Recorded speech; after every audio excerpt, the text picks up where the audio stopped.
London, 1666. A bustling city filled with life and commerce, where the streets were narrow and the buildings stood tall, made of timber and pitch. A city of timber and pitch, ripe for disaster. The air was thick with the smell of wood and the sounds of a city that never slept.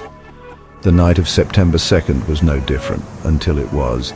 The moon hung high, casting an eerie glow over the city, unaware of the chaos about to unfold.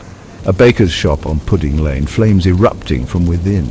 It started small, just a flicker, but it quickly grew, feeding on the dry wood and the summer heat. A small fire, easily contained, or so they thought. The residents went about their business, unaware of the impending doom.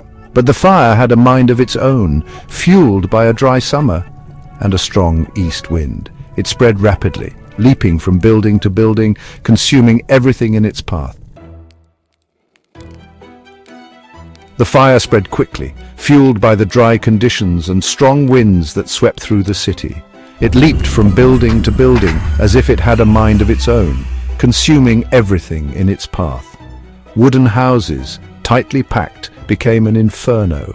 The flames danced and roared, turning homes into ashes within minutes. The night sky, once dark, now glowed with an eerie orange light. It was as if the heavens themselves were on fire. The smell of burning wood and fear filled the air. People ran through the streets, their faces illuminated by the flickering flames, searching for safety.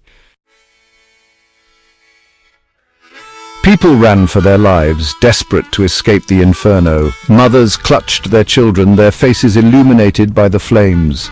The streets, choked with people and debris, became death traps. The heat was unbearable, the smoke choking. For days the fire raged, consuming everything in its path. The inferno showed no mercy, devouring homes, businesses and landmarks alike. The sky was painted with an ominous glow, and the air was thick with smoke and ash. People watched helplessly as their city was swallowed by flames, their lives forever changed in a matter of moments. When it finally burned itself out, London was in ruins. The once bustling streets were now desolate, covered in debris, and the charred remains of what once stood tall.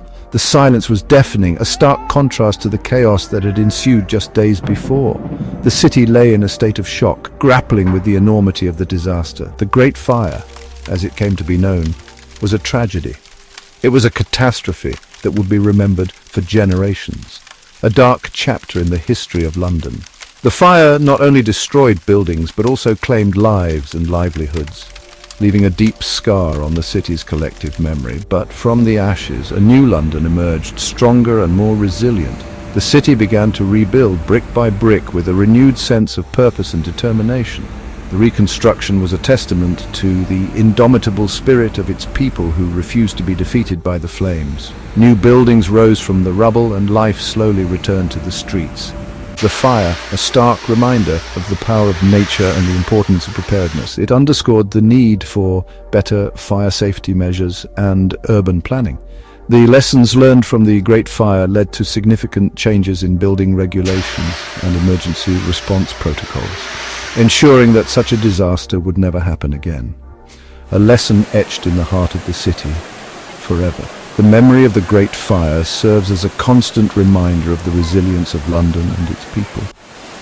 It is a story of tragedy and triumph, of loss and renewal, and a testament to the enduring spirit of a city that rose from the ashes to build a brighter future.